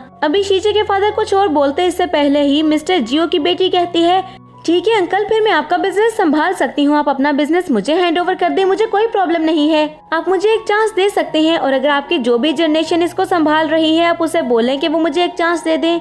जिस पर शीची के फादर मान जाते हैं। अब मिस्टर जियो अपनी बेटी के साथ बाहर जाते हैं जहाँ पर उन्हें सामने हैवी बाइक खड़ी हुई दिखती है। जियो कहती है ओ तो इनका एक बेटा है, मुझे लगता है वही इनके बिजनेस को संभाल रहा है। फिर मैं जाती हूँ और अभी मेकअप करके आती हूँ, वो तो देखते ही मुझ पर लट्टू हो जाएगा और फिर इनकी सारी प्रॉपर्टी हमारी हो जाएगी और फिर हम बैठ कर ऐश करेंगे, हमें काम करने की जरूरत ही नहीं है। उन्होंने तो दिन में ही ख्वाब देखना शुरू कर दिए थे खुली आंखों से। दूसरी तरफ हम शीची को देखते हैं जो कि अपनी स्किन केयर के साथ सोच रही थी कि मैं अपने बिजनेस को बहुत ही अच्छे से संभालूंगी और किसी को भी इसे टेक ओवर नहीं करने दूंगी। नेक्स्ट डे हम जियो को देखते हैं जो कि बहुत ही प्यारा तैयार होकर बैंक्वेट पर जाती है और उसके फादर कहते हैं मेरी बेटी बहुत ही ज्यादा प्यारी लग रही है, बिल्कुल मिस्टर लॉबिन की बहू की तरह लग रही है ये, तुम ही उनके बेटे की वाइफ बनना डिजर्व करती हो। और तभी वहाँ पर खड़ी सारी लड़कियाँ भी जियो को देखने लगती हैं और कहती हैं वाकई ये लड़की बहुत ज्यादा प्यारी है। लेकिन कुछ ही देर में हम देखते हैं कि वहाँ पर शीची आ जाती है जो कि बहुत ही ज्यादा प्यारी लग रही थी और उसे देखकर जियो कहती है कौन है ये लड़की, इसकी हिम्मत कैसे हुई आज मेरी लाइमलाइट चुराने की, इसकी हिम्मत कैसे हुई इतना ज्यादा तैयार होकर आने की, इसको तो मैं अभी बताती हूँ। और तभी गुस्से से वो उसके करीब जाती है और कहती है ए लड़की सुनो, कौन हो तुम और यहाँ पर क्या कर रही हो, आज से पहले तो मैंने तुम्हें कभी भी नहीं देखा। शीची उसे कहती है कि हाँ वो मैं माउंटेन्स में रहती हूँ ना, इसीलिए तुमने मुझे देखा नहीं होगा। ये बात सुनकर जियो कहती है ओ तो तुम बहुत ही ज्यादा पुअर हो के तुम माउंटेन्स में रहती हो, फिर ऐसी सेरेमनी तो तुमने कभी देखी भी नहीं होगी ना, ऐसी ओकेजन के लिए तो तुम्हें अपनी पूरी जिंदगी लग जाएगी लेकिन फिर भी तुम पैसे जमा नहीं कर पाओगी, तो यहाँ पर बताओ क्या तुम भीख मांगने के लिए आ गई हो। शीची कहती है तुम मुझे बता सकती हो तुम्हें मुझसे क्या प्रॉब्लम है, जिस पर जियो कहती है हाँ मुझे तुमसे प्रॉब्लम है, मैं यहाँ पर इतना रेडी होकर आई थी लेकिन तुम भी यहाँ पर रेडी होकर आ गई हो ताकि हायर के सामने तुम मुझे कम्पीट कर सको ना और मेरे बजाय तुम उसकी वाइफ बन जाओ। ये बात सुनकर शीची कहती है क्या बोले जा रही हो, मेरे अलावा यहाँ पर कौन हायर है और कौन सा लड़का, जिस पर जियो कहती है ये प्रिटेंड करने की जरूरत नहीं है कि तुम हायर हो, मैं तुम्हें देखकर मान ही नहीं सकती कि तुम हायर हो, तुम्हें पता है यहाँ पर खड़ी होकर मैं अभी तुम्हारी जान भी ले सकती हूँ क्योंकि लॉबिन फैमिली की होने वाली बहू हूँ मैं, उनके बेटे की होने वाली वाइफ, तुम उनकी कुछ भी नहीं लगती हो इसीलिए तुम यहाँ से चली जाओ। अब शीची सोचने लगती है ओ तो इसको लगता है कि मैं लड़का हूँ और ये मुझे सेड्यूस करने की कोशिश कर रही है, चलो मैं इसको कुछ बताती हूँ। और तभी कहती है मैं तुम्हें एक एडवाइस दूँ, इस सब का कोई फायदा नहीं है, तुम जो करना चाहती हो वो कभी भी नहीं हो सकता है और ना ही कभी तुम दोनों एक हो सकते हो। जियो भी शीची से फाइट कर ही रही थी जब मिस्टर जियो वहाँ पर आ जाते हैं और कहते हैं बेटा इससे फाइट करने की कोई जरूरत नहीं है, इसको छोड़ो, तुम्हें एटीट्यूड में रहना है, तुम लेडी हो। और देखो मिस्टर लॉबिन का बेटा भी वहाँ पर आ चुका है। जी उस लड़के को देखने लगती है और सोचने लगती है हाय ये बाइक पर कितना प्यारा लगता होगा, जबकि देखने में वो लड़का बिल्कुल भी हैंडसम नहीं था। और शीची वो तो उसे देखकर ही हंसने लगती है कि ये लड़की भी क्या चीज है, पैसा भी इंसान से क्या क्या करवा जाता है। दूसरी तरफ हम शीची के फादर को देखते हैं जो कि उसी आदमी के पास जाते हैं और कहते हैं कि तुम हमारे सबसे ट्रस्टेड सर्वेंट हो, शीची की प्रोटेक्शन की सारी जिम्मेदारी तुम पर है, तुम्हें ही उसको प्रोटेक्ट करना है, उसे कोई भी नुकसान न पहुंचाने पाए, मुझे तुम पर पूरा भरोसा है आन। और आन कहता है कि जी सर जैसा आप कह रहे हैं बिल्कुल वैसा ही होगा। और दूसरी तरफ जियो शीची से कहती है कि ये मुझे देखते ही मुझ पर लट्टू हो जाएगा, देखना ये तुम्हारी तरफ तो देखेगा भी नहीं। और शीची कहती है ओ ये बात है तो चलो जाओ जाकर ट्राई करो। जियो वहाँ से चली जाती है और आन से जानबूझकर जाकर टकरा जाती है और आन उसको गिरने से बचाता है और पूछता है कि आखिर तुम कौन हो। जियो कहती है कि मेरा नाम जियो है और मैं जियो फैमिली से हूँ, मैंने सुना है कि आपको कार्स बहुत ही ज्यादा पसंद है। और ये बात सुनकर आन कहता है कि हाँ कार्स तो मुझे बहुत ज्यादा पसंद है, कार्स के बगैर तो मेरी जिंदगी ही नहीं है। अब शीची भी ये सब कुछ आकर देख रही थी और ये बात सुनकर जियो सोचने लगती है कि ये तो बहुत ही ज्यादा रिच है, अगर इससे मेरी शादी हो गई तो मेरी तो जिंदगी ही बन जाएगी। जबकि दूसरी तरफ हम शीची को देखते हैं जो कि आन से कहती है कि मुझे प्यास लगी है, क्या तुम मुझे सोडा ला दोगे। और आन हाथ बांधते हुए कहता है कि जी मैडम मैं अभी ला कर देता हूँ। ये बात सुनकर जियो कहती है ये कितना ज्यादा प्यारा है, ये लड़कियों के साथ भी इतना ज्यादा पोलाइट है जबकि तुम डिजर्व नहीं करती हो कि कोई तुम्हारे साथ पोलाइट हो। अब आन जियो को बताने ही वाला होता है कि ये कौन है तो कहता है असल में ये, लेकिन जियो उसके बाद काट देती है और कहती है मुझे पता है ये एक जंगली लड़की है जो कि माउंटेन्स में रहती है, गरीब कहीं की। आन जल्दी से शीची की तरफ देखता है तो शीची उसे चुप रहने का इशारा करती है तो आन चुप कर जाता है। जिसके बाद जियो कहती है तुम इतने ज्यादा अच्छे हो, क्या तुम मुझसे शादी करोगे। और जियो की बात सुनकर आन कहता है कि तुम मुझसे इतने अच्छे से बिहेव क्यों कर रही हो, आखिर इसके पीछे क्या पर्पस है तुम्हारा। और ये बात सुनकर जियो कहती है कोई पर्पस नहीं है, मैं बस तुम्हारी गर्लफ्रेंड बनना चाहती हूँ और तुमसे शादी करना चाहती हूँ। अगर तुम्हें मुझ पर यकीन नहीं है तो अपने पैसे मैं तुम्हारे बैंक में ट्रांसफर कर देती हूँ, मैं तुम्हें 1 मिलियन ट्रांसफर कर रही हूँ, ठीक है ना, बस तुम मुझे अपनी गर्लफ्रेंड बना लो। ये बात सुनकर शीची कहती है कि तुम्हारे पास जितने पैसे हैं सारे के सारे तो तुम ट्रांसफर कर दोगे, तो फिर तुम्हारे पास क्या बचेगा। जियो कहती है बकवास बंद करो, जिसके बाद वो सारी की सारी मनी आन को ट्रांसफर कर देती है और कहती है देखो मैंने तुम्हें पैसे भी ट्रांसफर कर दिए हैं, मुझे पैसों से बिल्कुल भी प्यार नहीं है, मैं तो तुम पर फिदा हो गई हूँ, प्लीज मुझसे शादी कर लो। आन हाँ में सर हिलाता है जब वो कहती है कि हाँ अब मैं तुम्हारी गर्लफ्रेंड बन गई हूँ और इस जैसी लड़कियाँ मुझसे जेलस होंगी। जिस पर शीची नाटक करते हुए कहती है ओ मैं तो तुमसे जेलस हो रही हूँ। नेक्स्ट सीन में हम शीची के फादर को देखते हैं जो कि स्टेज पर खड़े थे और सेरेमनी स्टार्ट करते हुए वो कहते हैं कि आज मैं अपने हायर को सबसे मिलवाना चाहता हूँ जो कि अब से मेरे बिजनेस को संभालेगी। ये बात सुनकर जियो आन को धक्का देते हुए कहती है जाओ ना, वो तुम्हें बुला रहे हैं। और आन कहता है मुझे नहीं, वो इनको बुला रहे हैं। शीची जल्दी से स्टेज पर जाती है और जाकर वो जियो को बाय बाय करती है और ये देखकर तो जियो परेशान हो जाती है और कहती है ये सब कुछ क्या हो रहा है, अगर ये हाय है तो फिर तुम कौन हो। आन बताता है कि मैं तो शीची का ड्राइवर हूँ और मुझे इनको प्रोटेक्ट करने के लिए रखा गया है। और ये बात सुनकर जियो को बहुत ज्यादा गुस्सा आता है। वो कहती है जल्दी से मेरे पैसे वापस करो, जिस पर आन कहता है वो तो तुमने मुझे गिफ्ट दिया था, वो मैं वापस नहीं करूँगा। इतने में जियो के फादर भी वहाँ पर आ जाते हैं और कहते हैं जियो तुम्हारा दिमाग खराब हो गया है, तुमने कंपनी से 1 मिलियन निकाला है, तुम बहुत ही ज्यादा लालची हो, तुमने मुझे बर्बाद कर दिया। इसके बाद जियो के फादर वहाँ से गुस्से से चले जाते हैं और वो वहीं पर बैठकर रोने लगती है और शीची कहती है कैसा लग रहा है बेटा, और उसको देखकर हंसने लगती है। नेक्स्ट सीन में हम शीची को देखते हैं जो कि बहुत ही ज्यादा शॉपिंग करके बाहर आती है जब उसका सर्वेंट बोलता है कि मैडम आपने बहुत ज्यादा शॉपिंग कर ली है, अब हम घर चले। शीची कहती है क्या सच में मैंने बहुत ज्यादा शॉपिंग कर ली है। सर्वेंट उसको लिस्ट दिखाता है जो कि बहुत ही ज्यादा लंबी थी और बताता है कि आपका बिल अब तक 12.543 मिलियन बन चुका है। ये बात सुनकर शीची कहती है अभी सिर्फ 10,000 मिलियन से ऊपर गया है। अब वो वहीं पर खड़े होकर ड्रामा करने लगती है और कहती है क्या ये मेरी जिंदगी का आखिरी साल है, क्या मुझे कोई बीमारी हो गई है, इतने से पैसों से अगर कोई डिजास्टर आ जाएगा तो क्या मैं उसको रोक सकती हूँ। अब शीची को गुस्से में देखकर सर्वेंट कहता है कि मैडम मेरे कहने का वो मतलब नहीं था, मैं आपको ये कहना चाहता हूँ कि हमारी गाड़ी में स्पेस खत्म हो गई है, अब अगर आप और ज्यादा शॉपिंग करेंगी तो हम वो कहाँ पर रखेंगे। इतने में शीची के पास से 2 लड़कियां गुजरती हैं जो कि कहती हैं कि ये तो बहुत ही ज्यादा रिच है, इसे तो पैसे का पता ही नहीं है। तभी शीची अपनी शॉपिंग की हुई चीजें उसे दे देती है और कहती है ये लो तुम रख लो, और वो वहाँ से चली जाती हैं। और शीची कहती है ये लो, अब मैंने उनको चीजें दे दी हैं तो अब नए स्टोर पर चलते हैं और ज्यादा शॉपिंग करने के लिए, मैं 20 मिलियन युआन खर्चना चाहती हूँ। शीची आगे की तरफ बढ़ने लगती है जब सर्वेंट कहता है कि मैडम ये आपकी गाड़ी की चाबी है, जिस पर वो कहती है तुम्हें पता नहीं है पार्किंग कितनी ज्यादा महंगी है, ऐसे गाड़ी लेकर आना तो बहुत ज्यादा एक्सपेंसिव है, हमें पैसा बचाना चाहिए, मैं बाईसाइकिल पर जाऊंगी। और ये कहकर वो वहाँ से चली जाती है और सर्वेंट कहता है वैसे लाखों खर्च दिए हैं और पार्किंग ये दे नहीं सकती। अब शीची वहाँ से एक नए स्टोर में जाती है और उसकी सेल्स गर्ल कहती है कि मेरा नाम मैंग है, मैडम मुझे बताएं आपको क्या चाहिए। शीची कहती है रुको 1 मिनट, मुझे लगता है मैंने अपने मोबाइल को लॉक नहीं किया है, और फिर चेक करते हुए कहती है किया है मैं भूल गई। अब वो स्टोर को चेक करने लगती है और मैंग सोचने लगती है कि ये लड़की तो बहुत ही ज्यादा पुअर दिख रही है जो यहाँ पर बाइसाइकिल पर आई है, ये तो यहाँ का बिल भी अफोर्ड नहीं कर पाएगी, मुझे लगता है मुझे इसको यहाँ से निकालना चाहिए।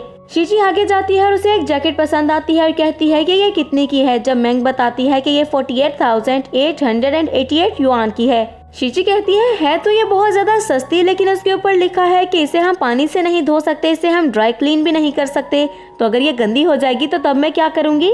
मैंग स्माइल करती है और कहती है कि इसको धोने की जरूरत नहीं है, वो इसलिए क्योंकि हम जो भी ड्रेस डिजाइन करते हैं वो अपर क्लास के लोगों के लिए करते हैं। अपर क्लास के लोग सिर्फ एक दफा ही ड्रेस पहनते हैं और उसके बाद उसको फेंक देते हैं, तो फिर इसको धोने की क्या जरूरत है। इसीलिए हम अपने ड्रेस डिजाइन ही ऐसा करते हैं कि उसे दोबारा धोने की जरूरत ही ना पड़े, और अगर वो गंदा हो जाए तो उनको मजबूरी में ही फेंकना पड़े। शीची ये सुनकर हैरान हो जाती है और कहती है कि ये क्या मतलब हुआ कि इसको फेंकना पड़े, नहीं मैं इसको नहीं खरीद रही।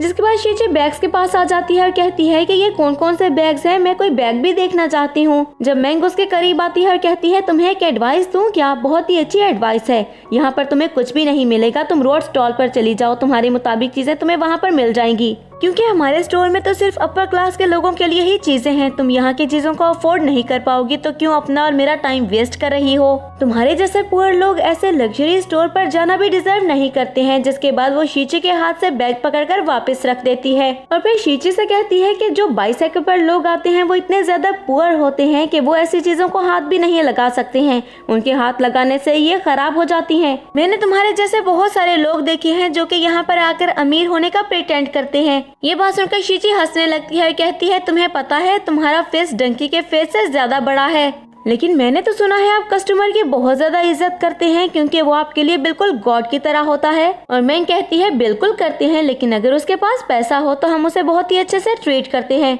ये बात सुनकर शीची अपने ग्लासेस लगा लेती है और कहती है ठीक है, मैं इसको एक्सपीरियंस करना चाहती हूँ, जरा बताओ तो हम दोबारा मिलेंगे। ये कहकर उसे बाय बाय करते हुए वो वहाँ से आ जाती है। रात में हम उसे देखते हैं जब वो अपने घर में बैठी हुई थी। उसके पास सर्वेंट आता है, वो कहती है कि मुझे लग्जरी सर्विस चाहिए, मुझे वो सब अरेंज करके दो। तो सर्वेंट हाँ में सर हिलाता है, वहाँ से चला जाता है। इतने में वहाँ पर ज़ोतेंग आता है, कहता है आज तुमने 20 मिलियन खर्च किए हैं फिर भी तुम खुश नहीं हो, आखिर क्यों? और शीची कहती है मैं खुश कैसे हो सकती हूँ, तुम्हें पता है इतने बुरे लोगों से आज मैं मिल गई, सारा मूड खराब हो गया, देखो गुस्सा कर करके मेरा सारा फेस भी खराब हो गया है। ये बात सुनकर ज़ोतेंग कहता है तो अपना ख्याल रखा करो ना। जिसके बाद वो शीची को मसाज देता है और शीची मिरर में खुद को देखकर कहती है मैं लग तो प्यारी रही हूँ। दूसरी तरफ हम देखते हैं कि शीची का भेजा हुआ सर्वेंट उसी स्टोर में जाता है और जाकर कहता है कि मेरे पास इतना पैसा है कि मैं आपके स्टोर को भी खरीद सकता हूँ। हमारी ओनर को आपका स्टोर बहुत ज्यादा पसंद आया है और वो यहाँ से सारी चीजों को खरीदना चाहती है, लेकिन हमारी ओनर बस ये चाहती है कि आप उनको अच्छे से ट्रीट करें। मैंग ये सुनकर बहुत ज्यादा खुश हो जाती है और कहती है बिल्कुल सर बिल्कुल, आप ऐसा कहेंगे तो बिल्कुल ऐसा ही होगा। कुछ देर के बाद वो शीची को कॉल करती है और कहती है मैं आपका कल स्टोर में वेट करूंगी मैम, ये तो मेरी किस्मत है कि मुझे आपको सर्व करने का मौका मिला है, प्लीज कल हमारे स्टोर में आइएगा, मैं आपके खाने पीने का भी पूरा ध्यान रखूंगी, आपके लिए सब कुछ पहले से ऑर्डर कर दूंगी। शीची ये सुनकर कहती है कि ठीक है, कल टाइम से मैं यहाँ पर आ जाऊंगी। और अगले दिन उसी टाइम पर वो स्टोर में पहुँच जाती है। लेकिन मैंग जैसे ही शीची को देखती है तो कहती है तुम यहाँ पर क्या कर रही हो, तुम्हें यहाँ पर किसने आने दिया? हमारे एक बहुत ही इम्पोर्टेंट गेस्ट आने वाली है, इसीलिए तुम्हारी यहाँ पर कोई जगह नहीं है, जल्दी से जल्दी यहाँ से निकल जाओ, चलो निकलो। शीची कहती है कि अगर मुझे यहाँ से बाहर निकलवा सकती हो तो निकलवा दो। जिस पर मैंग सिक्योरिटी को बुलाने लगती है। इतने में मैनेजर वहाँ पर आ जाता है, कहता है कि क्यों चीख रही हो? तो मैंग कहती है कि कोई पुअर सी लड़की यहाँ पर आ गई है और ये बाहर भी नहीं जा रही है, इसीलिए मैं सिक्योरिटी को बुला रही हूँ ताकि सिक्योरिटी इसको बाहर ले जाए। मैनेजर जैसे ही आगे आता है तो सामने शीची को देखकर उसके रोंगटे खड़े हो जाते हैं और वो डरते हुए उसके करीब आता है, कहता है मैडम आप यहाँ पर, आप तो हमारी VIP गेस्ट हैं, प्लीज आए ना, अंदर आए, आप खड़ी क्यों हैं? शीची कहती है ओह मैं अंदर तो आ जाऊं, लेकिन आपकी एम्प्लॉय मुझे अंदर आने नहीं देना चाहती है, ये तो मुझे धक्के देकर बाहर फेंकना चाहती है। मैनेजर कहता है नहीं नहीं मैम आप अंदर आएं, और हाँ ये तो पागल है, आप चाहें तो आप इसको पनिश भी कर सकती हैं जैसे आप चाहें। मैंग तो ये सब देखकर हैरान ही हो जाती है और कहती है आप ही हमारी VIP गेस्ट हैं, आप ही हैं जिनके लिए मैं इतनी ज्यादा तैयारियां कर रही थी। मैडम प्लीज मुझे माफ कर दें, प्लीज मुझे फायर मत कीजिएगा, मुझसे गलती हो गई, मैं दोबारा ऐसा कुछ भी नहीं करूंगी। शीची कहती है कि मैं तुम्हें फायर ना करूं और तुम्हें माफ कर दूं। ठीक है तुम्हें माफ कर दिया, लेकिन अगली बार ऐसा कुछ भी नहीं होना चाहिए, क्योंकि अगली बार मैं तुम पर तरस नहीं खाऊंगी, कहा था ना मैं तुमसे दोबारा मिलूंगी। जिसके बाद शीची थोड़ा सा आगे जाती है और मैंग स्माइल करती है कि शुक्र है उसकी नौकरी तो बच गई। जब शीची पीछे मुड़ती है और कहती है यू आर फायर्ड, और मैंग बेचारी तो ये सुनकर शॉक ही रह जाती है। जिसके बाद शीची कहती है मैं तुमसे दोबारा मिलूंगी, सी यू अगेन। नेक्स्ट सीन में हम ज़ोतेंग को देखते हैं जो कि शीची के साथ था और कहता है कि मैंने तुम्हें 100 मिलियन युआन देने का फैसला किया है। जिस पर शीची कहती है कि मेरे डैड कहते हैं कि जितना मर्जी पैसा दे दो, लेकिन वुमेन को हमेशा पैसे चाहिए होते ही हैं और वाइफ को तो पैसे मिलने ही चाहिए। ये बात सुनकर ज़ोतेंग हंसने लगता है और कहता है कि तुम्हारी फैमिली इतनी ज्यादा रिच है कि तुम्हारे सामने मैं खुद को पुअर समझने लगता हूँ। और शीची हंसते हुए कहती है कि अपनी शादी मुझे बहुत ज्यादा यादगार बनानी है, ग्रैंड वेडिंग होगी हमारी। ज़ोतेंग कहता है कि मैं इसका पूरा ख्याल रखूंगा। जिसके बाद वो शीची को बुटीक के अंदर इंटर करने के लिए कहता है और कहता है कि मैं भी थोड़ी देर में आता हूँ। और शीची उस बुटीक के अंदर इंटर कर जाती है। तभी शीची को वहाँ पर उसकी कोई पुरानी दोस्त ली मिल जाती है और उसको देखकर ली कहती है अरे शीची तुम यहाँ पर इतने टाइम बाद? और शीची कहती है हाँ जब से मैं माउंटेन्स में गई हूँ दोबारा तो कभी तुमसे मिल ही नहीं पाई, मुझे बताओ तुम कैसी हो? ली कहती है मैं बिल्कुल ठीक हूँ, लेकिन तुम यहाँ पर वेडिंग ड्रेस बाय करने के लिए आई हो तो मुझे बताओ कि तुम्हारा बजट क्या है? तो शीची उसे अपनी 2 फिंगर्स दिखाती है। ली हंसते हुए कहती है कि 2000 युआन, इतने में तो तुम्हें यहाँ पर कोई भी ड्रेस नहीं मिलेगा, चाहे वो कितना ही चीप क्यों ना हो। मुझे लगता है तुम्हें यहाँ पर नहीं बल्कि साथ वाली दुकान पर जाना चाहिए था। मुझे लगता है कि तुमने किसी ओल्ड मैन को ढूंढ लिया है जो कि तुम्हारे लिए गाना गाता है, थोड़ा बहुत उसके पास पैसा होगा तो तुम उससे इम्प्रेस हो गई। इतने में वहाँ पर ज़ोतेंग आ जाता है और कहता है कि किसने कहा कि 2000 युआन? ज़ोतेंग को देखकर ली कहती है आप तो ज़ोतेंग है ना, आप तो एक बहुत बड़े बिजनेसमैन हैं। और ये बात सुनकर शीची कहती है तुम मेरे हस्बैंड को जानती हो क्या? ये तो ये बात सुनकर शौक ही रह जाती है और कहती है ये तुम्हारा हस्बैंड है? और तभी ज़ोतेंग कहता है कि हमारा बजट 200 मिलियन युआन है। अब ली कहती है शीची मुझे माफ कर दो, मुझे नहीं पता था कि तुम प्रेसिडेंट की वाइफ हो, सॉरी। लेकिन तभी वहाँ पर मैनेजर आ जाती है और वो ली को धक्का देते हुए कहती है जाओ यहाँ से, सारा काम खराब कर दोगी तुम। अब मैनेजर उन दोनों को एक गिफ्ट देती है और कहती है कि उम्मीद है इससे आप खुश हो जाएंगे, और शीची कहती है थैंक यू। ली कहती है मैं आप दोनों के लिए पानी लेकर आती हूँ, तो शीची कहती है हाँ प्लीज जाओ ना। ली उन दोनों के लिए पानी लेने जाती है और सोच रही थी कि आखिर ये शीची इतनी ज्यादा लकी कैसे है, हमेशा इसके साथ ही इतना ज्यादा अच्छा कैसे होता है, इसको इतना रिच मैन कैसे मिल गया। अब दूसरी तरफ हम शीची और ज़ूतेंग को देखते हैं जो कि वेडिंग ड्रेस पसंद कर रहे थे, और शीची कहती है ये बोरिंग नहीं लग रहे। ज़ूतेंग कहता है जो तुम्हें पसंद आता है वो तुम ले लो, तुम जैसा कहोगी वेडिंग बिल्कुल वैसे ही ऑर्गेनाइज करूंगा मैं। शीची कहती है ये सब कुछ बहुत ज्यादा बोरिंग है, कुछ मजे का करते हैं पिक्चर्स लेने के लिए। हाँ मैं सूट पहनूंगी और तुम वेडिंग ड्रेस पहनोगे, कैसा?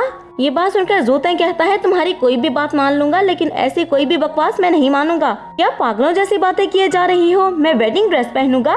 शीची ये बात सुनते हुए गुस्सा हो जाती है और कहती है मैं तुमसे बात ही नहीं करूंगी, मुझे नहीं लेना कोई वेडिंग ड्रेस, और वहाँ से चली जाती है। अब हम ज़ूतेंग को देखते हैं जो कि शीची को मनाने के लिए उसके पीछे जाने लगता है, लेकिन ली जो कि छुपकर उनकी बातें सुन रही थी वो ज़ूतेंग का रास्ता रोक लेती है। फिर वो ज़ूतेंग से कहती है कि मैं शीची को बहुत टाइम से जानती हूँ, वो ऐसी ही है रूड सी, वो तो तुम्हारी वाइफ बनना भी डिजर्व नहीं करती है, पता नहीं तुम्हारी ही किस्मत खराब थी जो तुमने उसको अपनी वाइफ बनाने का फैसला किया है। अच्छी वाइफ तो अपने हस्बैंड की हर बात सुनती है, उससे नाराज नहीं होती है, उसके पीठ पीछे उसकी बात नहीं करती है। मैं बहुत अच्छी हूँ, तुम्हारी वाइफ बन सकती हूँ। इस पर ज़ूतेंग कहता है लेकिन मेरी वाइफ की बुराइयां तो उसके पीठ पीछे तुम भी किए जा रही हो, और ये कहकर वो कहता है शीची बात तो सुनो, गुस्सा करने की जरूरत नहीं है, इसमें नाराज होने वाली क्या बात है। ये कहकर वो शीची के पीछे चला जाता है, और दूसरी तरफ ली को बहुत ज्यादा गुस्सा आने लगता है। अब ली गुस्से से कहती है कि ये शीची इतनी ज्यादा लकी क्यों है, ये इस इंसान को बर्बाद कर देगी, मैं बता रही हूँ। जबकि दूसरी तरफ हम ज़ूतेंग को देखते हैं जो कि शीची के पास जाता है, कहता है वाइफ मुझे माफ कर दो ना, ठीक है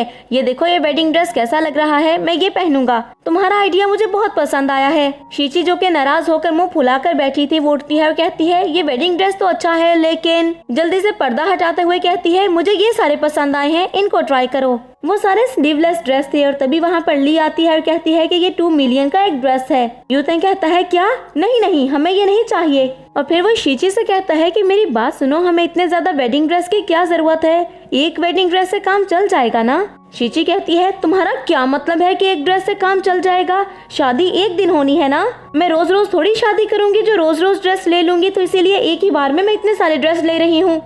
अब जाओ और जाकर बिल पे करके आओ, तुम जा रहे हो या फिर मैं जाऊँ। अब ये बात सुनकर ज़ूतेंग वहाँ से बिल पे करने के लिए चला जाता है, जब ली भी उसके पीछे जाती है और कहती है मैंने कहा था ना ये बहुत बुरी है, इसको तो पैसे की बिल्कुल भी कदर नहीं है, ऐसे मनी को वेस्ट कर रही है क्योंकि इसने खुद नहीं कमाया ना। शीची ने तो कभी इतने ज्यादा पैसे देखे भी नहीं होंगे, और उसे क्या पता पैसा कमाना कितना ज्यादा मुश्किल है। जब ज़ूतेंग कहता है कि तुम अपनी बकवास करना बंद करोगी क्या, मुझे तुम्हारी सिंपैथी की कोई जरूरत नहीं है, ये कहकर ज़ूतेंग आगे बढ़ जाता है, लेकिन ली उसके पीछे जाती है और कुछ ही देर में जाकर वो ज़ूतेंग को हक कर लेती है। जब ज़ूतेंग उसको धक्का देता है और कहता है ये क्या हरकत है, तुम्हारी हिम्मत कैसे हुई ऐसा करने की। जिस पर ली कहती है क्या हो गया, किसी को प्यार करना बुरी बात थोड़ी है, मैं तो सिर्फ तुमसे प्यार करने लगी हूँ। और ज़ूतेंग कहता है कि मुझसे दूर रहो, तुम्हारे लिए यही बेहतर होगा। लेकिन ली को तो ये बात समझ में नहीं आती है, वो दोबारा से ज़ूतेंग को हक करने लगती है, जब जल्दी से वहाँ पर शीची आ जाती है। शीची ली को पीछे धक्का देती है और कहती है कि मेरे मैन से दूर रहो। अब ली खड़ी होती है और कहती है बेशक यहाँ पर तुम मुझे मार मार के जान से ही क्यों ना मार दो, लेकिन फिर भी मैं कहूँगी कि मैं ज़ूतेंग से लव करती हूँ। फिर वो ज़ूतेंग से कहती है कि तुम जब इसके बारे में सोच रहे हो तो मेरे बारे में क्यों नहीं सोच सकते हो, आखिर इस लड़की में ऐसा क्या है जो कि ये तुम्हें पसंद आ गई और तुम मुझे पसंद नहीं कर सकते हो। ज़ूतेंग कहता है कि ये इंसान है और मैं भी इंसान हूँ, हम कोई चीज नहीं है जो कि एक दफा एक को पसंद आएगी और एक दफा दूसरे को। ली कहती है लेकिन ये तो बहुत ही ज्यादा पुअर है, इसने 2 मिलियन का ड्रेस लिया है। जिस पर शीची कहती है कि मैं ये सब कुछ अफोर्ड कर सकती हूँ। ली कहती है नहीं तुम अफोर्ड नहीं कर सकती हो, तुम तो माउंटेन्स में रहती हो, तुम तो बहुत ही ज्यादा पुअर हो, तुम तो सिर्फ ज़ूतेंग के पैसे पर ऐश करना चाहती हो। इतने में हम देखते हैं कि वहाँ पर मैनेजर आ जाती है और मैनेजर कहती है तुम्हारा दिमाग खराब है, तुम्हें पता है ये कौन है, ये मिस्टर लॉबिन की बेटी है और ये बहुत ही ज्यादा रिच है और अगर चाहें तो हमारे स्टोर को खड़े खड़े खरीद सकती हैं ये, और अगर तुमने इनको ऑफेंड करने की कोशिश की तो पूरी जिंदगी भीख मांगते हुए गुजार दोगे तुम। ये बात सुनते हुए तो ली की हवाइयाँ ही छूट जाती हैं और वो फौरन वहाँ से भाग जाती है। अमली के वहाँ से जाते ही मैनेजर शीची से कहती है कि ठीक है आप आकर बिल पे कर दे। बिल पे करने के लिए जाने ही वाली होती है कि जूतेंग उसको आवाज देकर रोकता है और कहता है तुमने कहा था ना कि जो वाइफ अपने हस्बैंड से सबसे ज्यादा प्यार करती है वो उसके पैसे खर्च करती है, तो अगर तुम मेरे पैसे खर्च नहीं करोगी तो इसका मतलब है कि तुम मुझसे लव नहीं करती हो। ये बात सुनते हुए शीची उसको हक कर लेती है और कहती है हस्बैंड मैं तुमसे बहुत ज्यादा लव करती हूँ, तुम इसकी फिक्र मत करो, मैं कोशिश करूंगी कि 100 मिलियन युआन तो मैं खर्च कर ही दूं। ये बात सुनकर जूतेंग भी हंसने लगता है और फिर शीची भी स्माइल करने लगती है, जिसके बाद वो दोनों शादी कर लेते हैं और एंड पे हमें उनकी वेडिंग पिक्चर दिखाई जाती है जिसमें जैसा शीची ने कहा था बिल्कुल वैसा ही हुआ था। शीची ने सूट पहना था और जूतेंग ने वेडिंग ड्रेस, और इसी में वो अपना वेडिंग फोटोशूट करवाते हैं और इसके साथ ही हमारा ये ड्रामा यहीं पर एंड हो जाता है। तो फ्रेंड्स मैं उम्मीद करती हूँ कि आपको ये ड्रामा पसंद आया होगा। अगर आपने इसको एंजॉय किया है तो वीडियो को लाइक करें और अगर आप हमारे चैनल पर न्यू हैं तो चैनल को सब्सक्राइब करके बेल आइकन के बटन को प्रेस कर दें ताकि नए आने वाले ड्रामास आपको बिना किसी देरी के मिलते रहें।